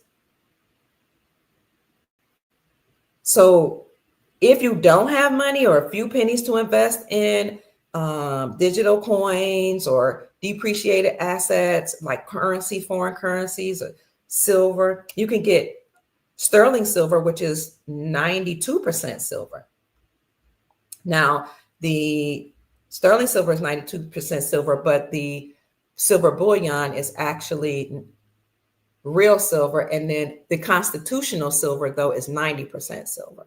So there are different ways, but if you don't have the money, it's okay. NESARA and GESARA will inject trillions of dollars into the global economy, and the government will no longer tax the people. The IRS is going away. Many lawmakers have introduced bills to totally abolish the IRS, but President Trump is doing his job to do so as well. Now, here's the article, because I was talking about APMEX is an online gold dealership from which you could get gold, silver, as well as you can get it from Miles Franklin Precious Metals Company too, and many other. I named others, but APMEX was one. APMEX actually rented a top floor from President Donald Trump in the year 2011. And he said at that time, this is likely a precursor of something to come. It says Trump accepts gold instead of dollars from the tenant. He knew we were moving to the gold standard.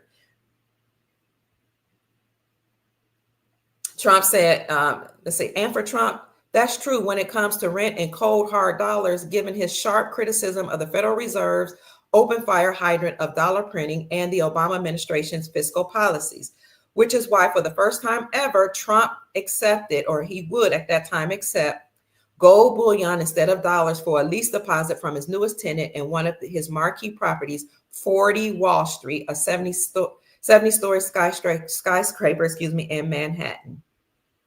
He accepted gold at an event in the lobby of the Trump Tower on 725 Fifth Avenue. The gold bars were 0.999 pure and weighed 32.15 troy ounces each. APMEX, their lease, maths out at about $50 a square foot. They says Trump is a smart guy and he'll realize that taking gold is a better idea than taking cash. Trump said in a statement back then, it's a sad day when a large property owner starts accepting gold instead of the dollar. Thank you. The economy is bad and Obama's not protecting the dollar at all. If I do this, other people are going to start doing it as well. And maybe we'll see some changes. I just wanted to bring that up that, we've been talking about gold for some time. Trump accepted gold from a gold online dealer. So get in on the greatest wealth transference in history while you can. I don't know about the currency in Gaza. We'll have to look into that. Oh, crops is another way to put your money into something. You want to put your money into something that's viable and hard assets. XRP is a digital asset or a digital coin that a lot of people are investing in. All over the world, people are waiting. I know, they're tired. Oh, Rumple's checking in. Thank you. Some of us are still working and it's not helping to even go to work. I know, family. But again, President Trump created that sovereign wealth fund in order to make America rich again. So it's working as an investment tool, and it'd be used to develop the roads, infrastructure as well. All those things. So we won't have to be taxed. And President Trump had made an announcement during his first term that he was going to inject trillions of dollars into the global economy. That will happen through NESARA and GESARA. So the way I've always been told it will happen is President Donald Trump was selected by the military. He would take down the deep state and destroy it. He tried it. He did it as much as he could his first term. We see him doing it the second term. He's using executive orders, which is their tool against them to destroy the deep state. And then after that, he will finally alert us to when this war against them is over. You know that the eagle is their symbol because the eagle is the symbol of the Roman Empire. The United States Incorporated was just an extension of the Roman Empire. We see all of this playing out in codes through the NFL, through sports, which we know is rigged. And we know that the Super Bowl, which is Super Balls, and I told you it's all about who's got the biggest balls in this game, will be against the Eagles, the deep state, the Roman Empire, and the chiefs on the land, the indigenous, autonomous people, and our republic, and all the people with whom we have treaties. They will collide or crash and fall into the freezing cold waters where all of this will be frozen on ice. So you got the sovereign wealth fund, you got tariffs, created through the External Revenue Services on other countries. You have President Trump also telling countries, CEOs, not countries, but CEOs of companies in America, pay up. No. He says to these companies in America, create at home, build at home, or you'll pay up too. So he's not just putting tariffs on, other countries. He's telling CEOs of American companies, you either build here in America, come back home and build here in America, or you're going to pay. He's not playing. I'll see if I find that one. I don't know if I see that article here. I had an article to see. See if you guys can find that for me real quick. Trump tells CEOs, let's see. Yeah. Build in America or pay up. So he's going to create an environment where people, thank you for the Cash App blessing, where people will be able, or companies will be able to come back home. Here's one such article. Ooh.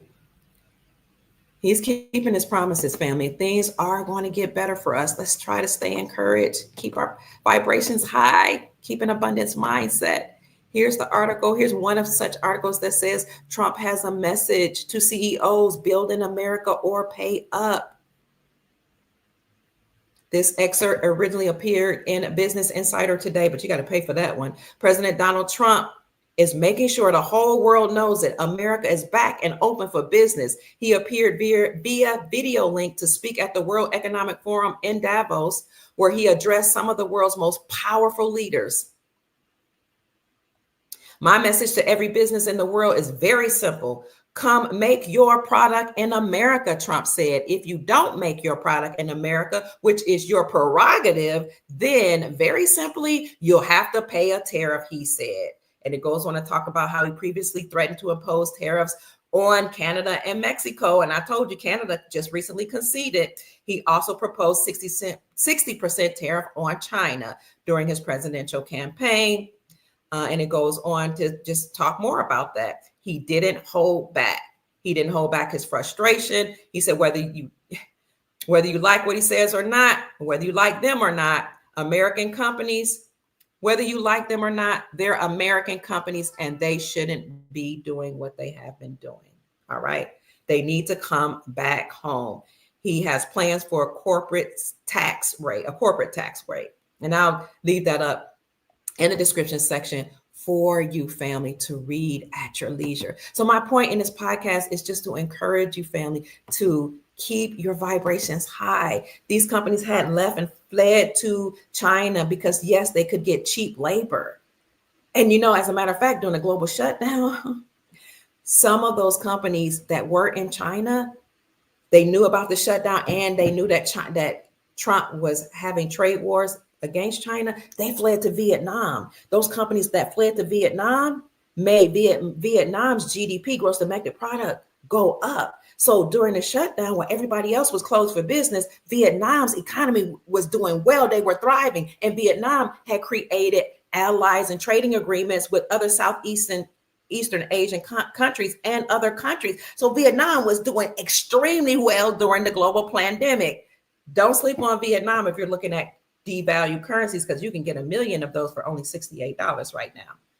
And finally, I want to say thank you all for your energy, your time, for all of you being here with all the positivity. Thank you also for the Cash App blessings, Sister Cynthia, Sister Leah Whitmire, Sister Norma Taylor, Hawkins, Barbara Pittman, Philippa Nicholson, Harold Allen, Sandy Collins, Pamela Heisko, Gina Lee, Cameron Frederick, Audrey's, Chief Mac, Julie Davis, Peter Kirksey, and all of you who support my work. And if you're still interested, my Cash App is $ Mama Kia 13. That's $ MAMAKIA 13. Having said that, family, I hope I've said something to raise your vibrations and inspire you to create the most amazing, magnificent life that you desire and deserve. Go make this a great day, family. We are making America great again and wealthy again. Good day. Peace. I love you. from all my heart. With